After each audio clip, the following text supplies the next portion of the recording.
Welcome to Restoring Education in America with Priscilla Ron. She's a master educator and author, leading the conversation to restore the American mind through wisdom, virtue, and truth.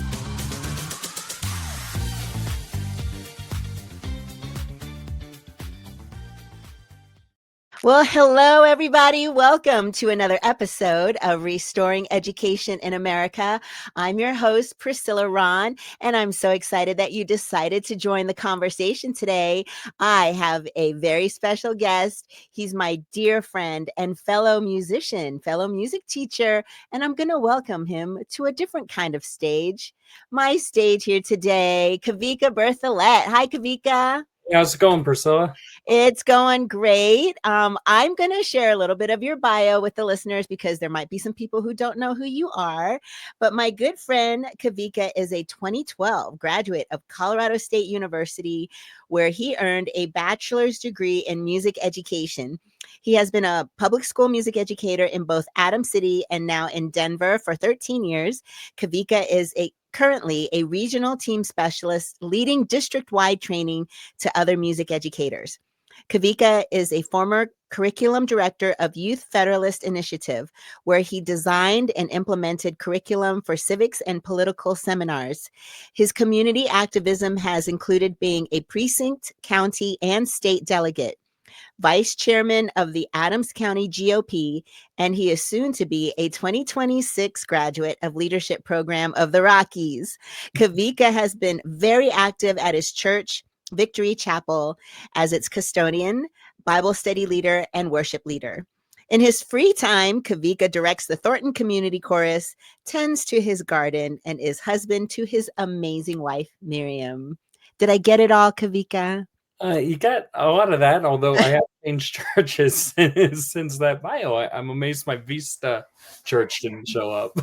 Yeah, you've done so many things, as so many of my guests. We can't get it all in. We'd be here for a very long time. But we can have a conversation about a lot of the things that you're doing. We met I think 2020 when I was running for CU Regent. Yes. Was it that long ago? And you were the vice chair of the Adams County GOP, but you and I met prior to that, where you came and observed a music lesson. Yeah, I came and watched you teach a modern band lesson, I believe it was. Yes. Mm-hmm. And I thought, what a smart guy to come into my classroom to observe me teach. And it was great. Those were some fun times where the district paid for your sub day, and we could go around and observe other teachers teach different, lessons. And so it was really a pleasure to meet you then. And we found out very quickly we were on the same side of the issues. Yes, we did. And I decided to stick my pinky toe in the arena of politics. And you said, come on up to Adams County. I'll introduce you to everybody. And you were such a warm, kind, inviting person. And you really understood where I was coming from as a public school teacher in Denver. And I just really appreciated the growth of our friendship since then. And I nominated you for leadership program of the Rockies, and you are now. Yeah. How far is the water? It's feeling pretty deep. I don't know. I'm over my head in a lot of ways, but it's great. I love it. That's pretty typical of people who get into leadership program of the Rockies, and even though you have a lot of civic experience, I think getting in there, you learn so much, and there's so many smart people that are members of your class, and then the speakers. I can't speak highly enough of the program, because wouldn't you say, even though you might know a lot, there's still a lot you realize you don't know? Well, yeah, and a lot of the people that I've met within the program have reminded me just how little I really know about the civics process. Well, it doesn't end when you graduate. You continue to go to different workshops and conferences, and you meet more and more people, and it starts to simmer, and the flavors start to come together, and you do wonderful things and come up with great ideas, because that's really, I could go on and on about leadership program of the Rockies, but let's talk about you, Kawika. Okay. Uh, because, yeah, a lot of times we as teachers, we think we're just classroom teachers. And maybe we see people out there in the public realm that we elevate, but you're doing important work, Kawika, and you're so humble. Anybody who knows you, they'll quickly realize how intelligent you are, but they'll also realize how humble you are. And so let's talk about what your journey was to becoming a teacher. Give us the story. So becoming a teacher, I really felt the call to education when I was in middle school and in high school. In elementary school, I really wanted to go after science and careers in that. I was very, very, very interested in astronomy, chemistry, any science thing I could get my hands on. And then in middle school, it was my history teachers who really influenced my desire. I remember Mr. Sorensen, I remember Mr. Jenkins really challenging how I perceived the world, how I saw things. And my band teacher, Mr. Argod, who really invested a lot into my life, into my growth, and got me thinking, well, maybe I'd rather be a history teacher, or maybe I'd like to be a music teacher and have that impact, give back to my community. Especially because these specific teachers, they were the few male teachers that I had had. And they were really showing me what it was like to be a male servant in terms of teaching, learning, and growing in that way. And men that I aspired to be like one day. And as that progressed, I remember I got my first opportunity to work with a student as a tutor when Mr. Argod, I had gone back to visit, and he looked at me and said, "Hey, I've got a kid who's really struggling to play his trombone. Could you sit down with him for 30-40 minutes and just talk to him about how to play, what to do?" And that was the spark that lit me up for music education specifically. After I saw the kid progress, really get engaged with that, I decided that I wanted to go to college to be a music teacher. And that if I needed a secondary, that I would try to go in for history. I think that a lot of us who become music teachers have these wonderful stories of our music teacher who inspired a love for band or orchestra or choir. And so I think it's really neat that you decided to pursue that and give back as a music educator. You were really young when you got into politics. What started you in politics, and how did you end up becoming the vice chair of your county party? Yeah, that was fun. So I remember it was day one. My very first question I ever got as a professional educator. Kid raises his hand. He says, "Mister, are you going to abandon us?" And for me, I was completely taken aback by that. I figured the first question was, well, what are we going to do today? I figured the first question was, what's your name? It wasn't. The very first question was, "Mister, are you going to abandon us?" I was the third music teacher that they had. These kids had different teachers every year since my teacher, Mr. Argutzinger, retired. And so I took over that program, and I looked around the community. I was in the community that I grew up in for the most part, and that hit me. Am I going to leave a better world for them? And as a result, my mom had told me, she said, you really need to get involved in politics. It's important. She said I had learned it too late, really late. But she came to the table after she had become a business owner and began learning about politics. And she told me, she said, you need to question things more. You're not doing it enough. And so I decided to dive in. I started looking at what was going on with education at the time, and I realized that I was not going to leave my students in a better place if the status quo continued. So I jumped into politics that way. I became a precinct committee person first, and that was elected at my very first caucus. I was elected into that as well as a delegate. And then from there, I remember talking with Neil Mathai, who was the chairman at the time of Adams County, and he spoke with me about strategy and kind of how I wanted to outreach to people. And he said, you know what? Next meeting, I want you to share that. So I shared it. And then immediately after, he nominated me to become a district captain. I wound up being a district captain, working with people that way. And then he would wind up in the next election cycle. So a year and a half later, he'd call me up and nominate me to be the vice chairman for the county. And I took that on and worked underneath Joanne Winholtz's as part of her administration for 7 years. If you're just now tuning in, my special guest is Kawika Berthelette. He's a public school teacher in Denver Public Schools, and he is a colleague. And yeah, I think that almost everyone initially gets invited to be a part of something that you don't typically know that it's there, right? Someone has to be the spark. I think that's with everything. And those invitations are really powerful. And to have someone who'll mentor you and guide you and give you advice and encourage you, because when you are first trying to do something, obviously it's difficult until you spend more time, and then you get better and better. And I think this is also what makes you a great teacher, is because it's in your nature to support young people to get better and better. And you've done a lot of work with like young Republicans and making sure that us old people knew how to use the internet. I remember Great with that. I remember when I was running for office, you said, oh yeah, you can go into like this back office on Facebook and look at the algorithms and know exactly which posts are, getting more hits and whatnot. And I thought, how do you know this stuff?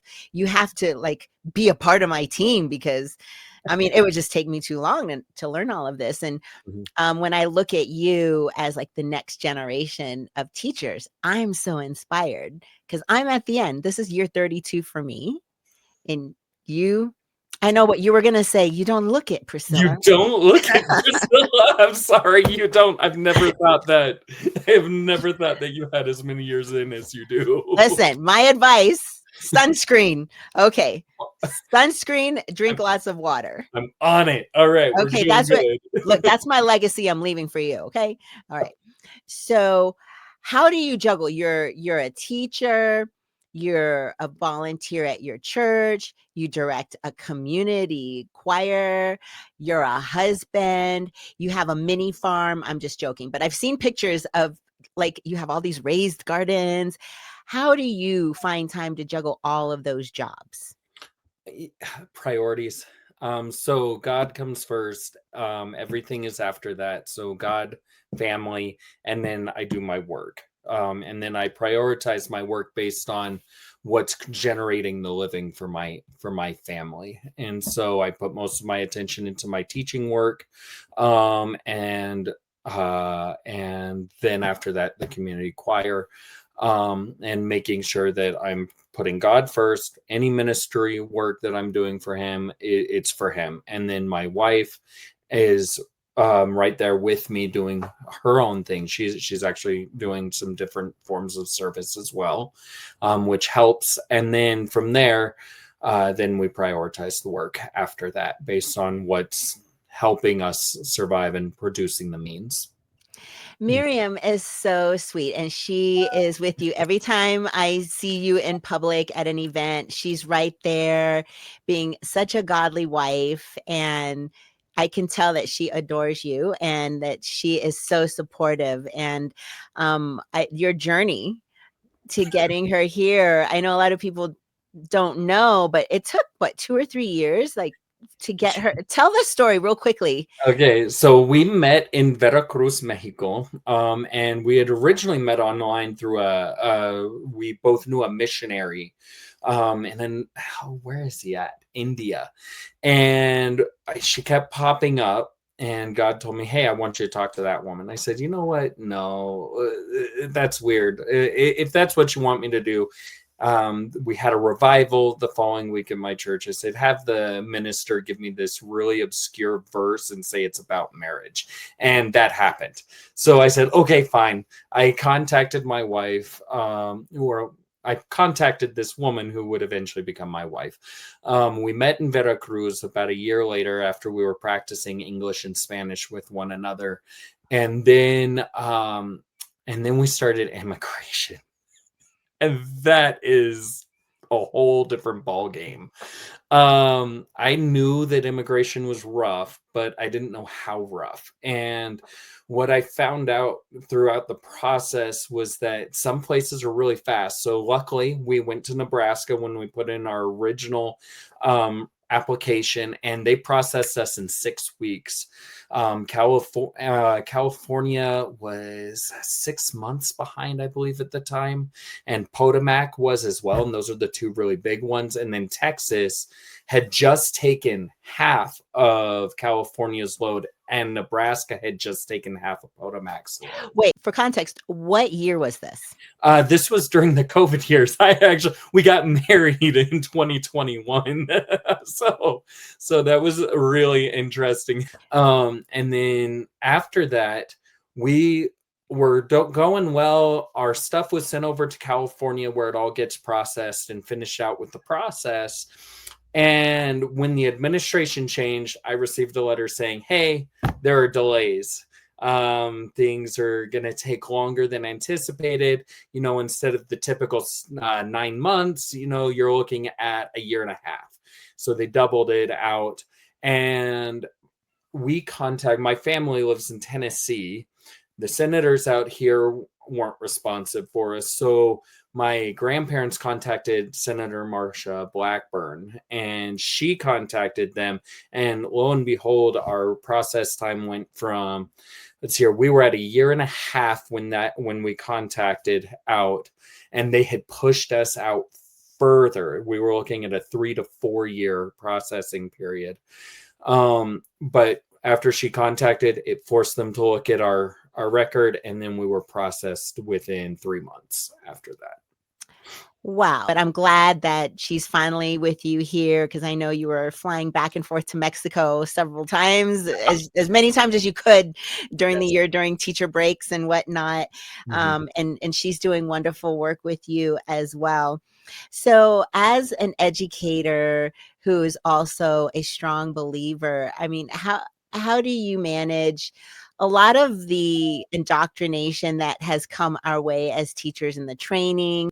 You've been called an oppressor. I've sat there right next to you. I can't believe some of the stuff they've said in our professional development, like you're just a white supremacist, and make sure your music lessons accommodate all kinds of students, as if you weren't a loving, kind, and rigorous music educator. I remember one time sitting next to you when I was hearing this stuff coming out of the district, and I looked around and I just felt horrible as an educator of color sitting next to one of my colleagues, and I was appalled at how they referred to you. How do you manage as a believer with your faith, being in a public education system that has, for the past several years, really insulted you and put you down? A lot of forgiveness and a lot of grace. I understand that it's a broken world. I understand that we all have sin, and I do understand that there is some pain from the past, and I'm not directly responsible for it. But people want to put the weight on you. They want to throw it at people because they're trying to find some place to place the blame for the circumstance. And instead of looking at personal responsibility, instead of looking at the opportunities that they do have. If you're just tuning in, my special guest is Kawika Berthelette. He's a music teacher in Denver, and he's a believer, and he's in leadership program of the Rockies and learning all of this civic engagement. What is something that you find fascinating so far? You've had how many classes? 2 or 3? Yeah, it's here. We started in October, so November. So I've had 2 classes now. And I'm about to go into the 3rd one here. Woo! Come on. What have you learned that was like, oh my goodness, that is fascinating? One of the biggest challenges that I had right out the door day one was when they said, hey, capitalism is the only moral socioeconomic system. And so that moral component, that's usually utilized in terms of spiritual things, faith, and what's right, what's wrong, what's good, what's evil.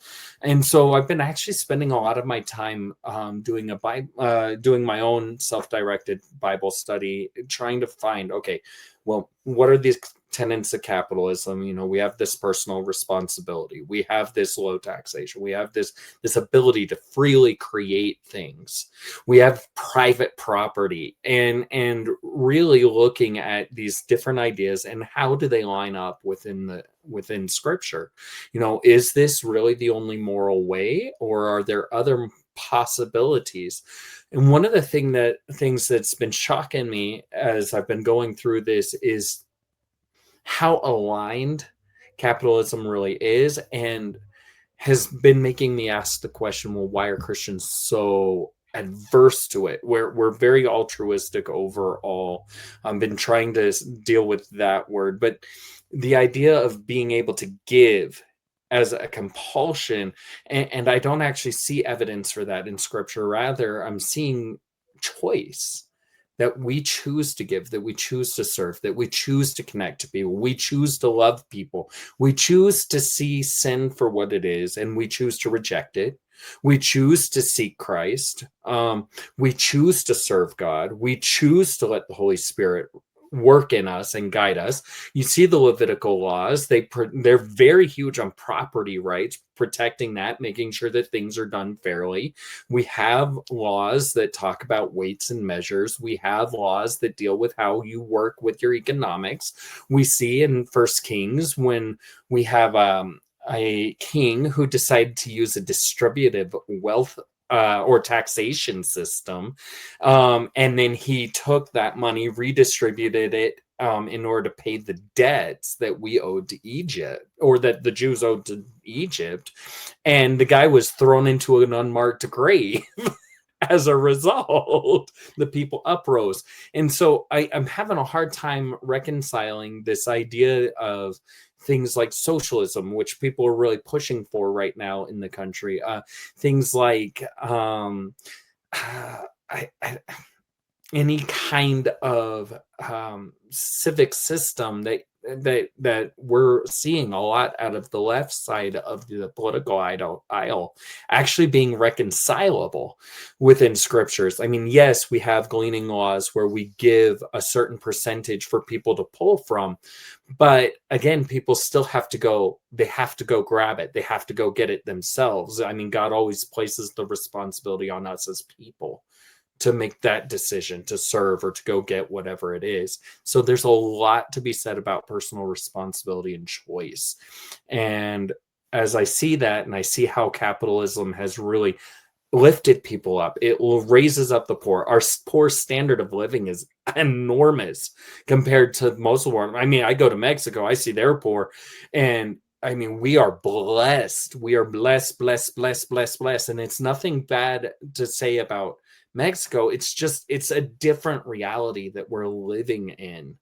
And so it's incredible to me to see that and kind of deal with that right now and tackle that. Yeah, the freedom to interact, to create, to trade. I have something that you value. What's it worth to you? And you can make the decision to exchange your goods or services for my goods or services. And when I think about, us being made in the image of God, it's more than just a physical image. God is a creator. And I think part of being created in his image is for us to be creators. And we know, as educators, Bloom's taxonomy, the highest level is creating. And so that's why the mind is so critical when we talk about what's the proper role of government? Well, to get out of the way and to keep me safe, and protect my individual rights. Bingo. And allow me to be able to use my mind to create something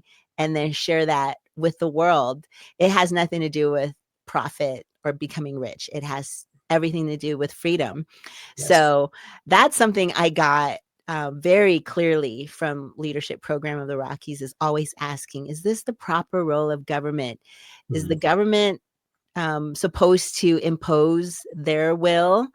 That's where we get so much bureaucracy. Like we as citizens need to be more involved. Yes. Civic engagement. I think we've become so busy and we forget that we need to hold our representatives accountable. And how sad is it that you have state senators here that aren't responding to you? You're their constituent. You had to go all the way outside of the state. Fortunately, you got someone to respond, but I think even our civic quote unquote leaders are failing on their understanding of what their job is for us. So Kawika, my show is called Restoring Education in America. What do you think it's going to take for us to restore education in America? I think going back to that personal responsibility is going to be the really big thing. Going back to understanding that we are a nation of free people who've chosen our course, and that we value those freedoms, that not everybody's going to have everything, but what can you do with the things that you have now?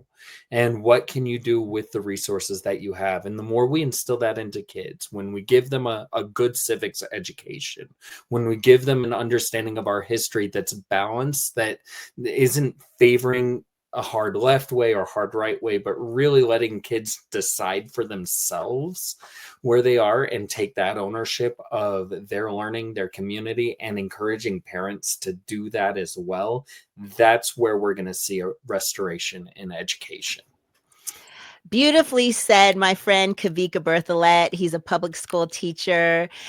We're out of time. We have to land our plane. To my listeners, thank you so much for tuning in. Catch me next time. And remember, educating the mind without the heart is no education. So seek wisdom, cultivate virtue, and speak truth. Thanks for tuning in to Restoring Education in America with Priscilla Ron. Visit PriscillaRon.com to connect or learn how you can sponsor future episodes to keep this message of faith, freedom, and education on the air.